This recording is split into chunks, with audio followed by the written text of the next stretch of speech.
قرآن حکیم کے اندر سورہ تحریم میں اللہ تبارک و تعالیٰ نے، میری ماں اور بہنیں خصوصی طور پہ توجہ دیں،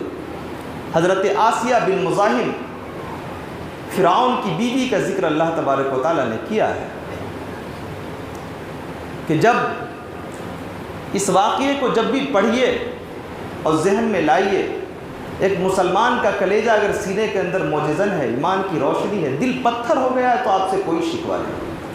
لیکن اگر دل میں ذرہ برابر بھی یقین ہے کہ ہاں اللہ تبارک و تعالیٰ ہے جو کائنات کو چلا رہا ہے، میں بار بار اس لیے یہ بات بولتا ہوں کہ کاش اللہ کے اس سادہ دل بندوں کے کلیجے کے اندر وہ احساس پیدا ہو جائے کہ یہ مالک جو ہماری زندگی کے لمحے کو قید کر رہا ہے، کل اللہ کی بارگاہ میں پیش ہونا ہے۔ حضرت آسیہ بن مزاحم کا جب واقعہ پڑھیے تو آج بھی جسم کے رونگٹے کھڑے ہو جاتے ہیں، آنکھوں کی نیند ختم ہو جاتی ہے کہ ایک عورت جسے اللہ تبارک و تعالیٰ نے آلریڈی انتہائی نازک بنایا ہے، جسم اس کے کمزور ہوتے ہیں، ذرا سا اگر ایک تماچا رسید کر دیجئے بیچاری گھنٹوں روتی رہتی، اللہ تبارک و تعالیٰ اپنی اس نیک بندی کا امتحان لیتا۔ فرعون کو جب پتہ چلتا ہے کہ یہ تم نے میرے اس پوری سلطنت اور میرے اس دعوے کو انا ربکم الاعلی، میں سب سے بڑا رب ہوں، ان ساری چیزوں کو چھوڑ کر میرے گھر کا بھیدی لنکا ڈھائے، میرے گھر میں بیٹھ کر کے تم میرے خلاف دوسرے رب کو مانتی ہو، کہا باز آ جا ورنہ میں ایسی سزا دوں گا کہ دنیا دیکھے۔ پوری طرح سے دھمکایا، اس نے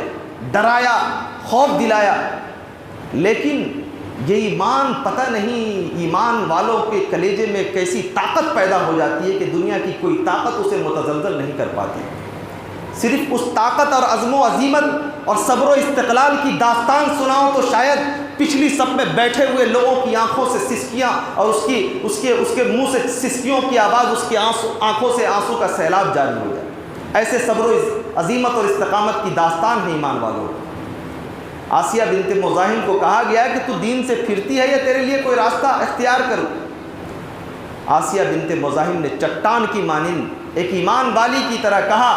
کہ تیری مرضی چاہے جو بھی کر لے، لیکن میں اللہ تبارک و تعالیٰ کے دین سے نہیں پھر سکتی۔ اب دیکھیے مفسرین نے لکھا کہ جب آسیہ بنت مزاحم نے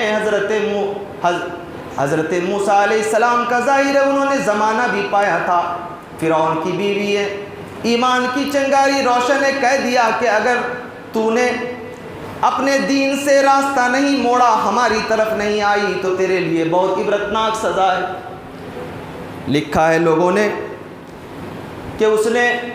باضابطہ طور پر ان کے لیے سزا یہ متعین کی کہ چلچلاتی ہوئی دھوپ میں اگر ایک مرد گزرے، ایک مرد کو اگر چلچلاتے ہوئے چٹان پہ اگر لٹا دیا جائے یا پھر کھولتے ہوئے بالوں پہ لٹا دیا جائے تو اس کے جسم میں اولے پڑ جائیں گے۔ دیکھا کہ وہ بیوی جو کل تک اس کے گھر میں رہ کر کے رانی بنی ہوئی تھی، جس کی کبھی زلفوں سے کھیلتا تھا، کبھی حسن کی تعریف کرتا تھا، کبھی اس کی بات مانتا تھا، کبھی منواتا تھا، یہ کہیے کہ زندگی کی کتنی سانسیں اس نے طے کی تھی، لیکن جہاں ایمان کا اعلان کیا ہے، اللہ تبارک و تعالیٰ کی ذات پر یقین اور اعتماد کا اعلان کیا ہے، اس نے موت کا پروانہ سنا دیا۔ صنف نازک ہوتی ہے عورت، کہا جاتا ہے کہ چلچلاتی ہوئی دھوپ میں حضرت آسیہ بنت مزاحم کو لٹا دیا گیا، اور اس نے اس شقی القلب، دل کے پتھر انسان حیوان صفت بادشاہ نے حضرت آسیہ بنت مزاحم کے ہاتھ میں کیل ٹھوک دیے۔ صرف ہاتھ ہی میں کیل ٹھوکنے سے وہ باز نہیں آیا، بلکہ اس نے پیر میں بھی آسیہ بنت مزاحم کے کیل ٹھوک دیے۔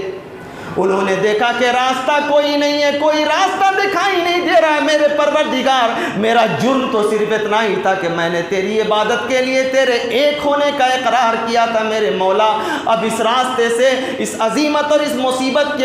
کے وقت میں تو ہی بچانے والا ہے، تو ہی راستہ دینے والا ہے۔ پکار اٹھتی ہے، اس قالت رب ابنی لی عندک بیتا فی الجنت ونجنی من فرعون وعملہ ونجنی من القوم الظالمین۔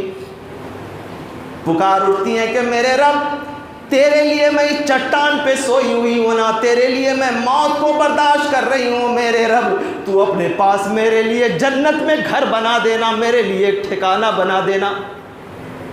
یعنی اگر مومنہ عورتیں ہوں یا مومن مرد ہوں، اسے اگر یہ احساس ہو جائے کہ اللہ کی جنت ہے، اللہ کی دوزخ ہے، تو کسی مصیبت میں پڑتے ہوئے جب اس کو پریشانی اور اذیتیں ملتی ہے تو اپنی آنکھوں سے اللہ کی جنت دیکھ رہا ہوتا ہے۔ ایسے وقت میں حضرت آسیہ بنت مزاحم نے اللہ کو پکارا کہ میرے مولا، اللہ سے دعا کی، الہ العالمین اس مصیبت کے وقت میں تیرا ہی آسرا ہے، اگر تو دل کو قرار نہ دے تو میں انسان ہوں، کہیں ایسا نہ ہو کہ میرا کلیجہ دوسرا ہونے لگے، میرے کلیجے کے اندر احساس دوسرا پیدا ہو جائے۔ ظاہر ہے کہ انسان اگر مصیبت میں مبتلا ہوتا ہے تو اس کے لیے اس مصیبت میں استقامت کا مظاہرہ کرنا کتنا مشکل ہوتا ہے۔ اگر اللہ کا فضل نہ ہو، اللہ کی عنایتیں نہ ہو تو انسان بکھر جائے، اللہ کو پکارتی ہے میرے مولا تو اس کے بدلے اپنی جنت میں میرے لیے کوئی محل بنانا، کوئی گھر بنانا،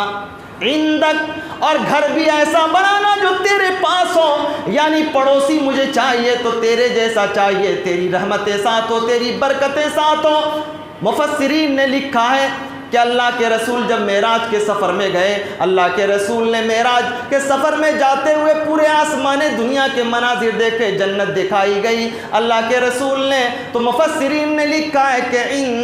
بیتہا رأى النبی صلی اللہ علیہ وسلم بیتہا ما دخل الجنہ، اللہ کے رسول نے آسیہ بنت مزاحم کا وہ محل بھی دیکھا جو جنت میں چمچما رہا تھا۔ تو زندگی کے ہر مرحلے میں ہماری دعائیں، ہمارے رکوع، ہمارے سجود ضروری ہیں، لیکن خاص طور سے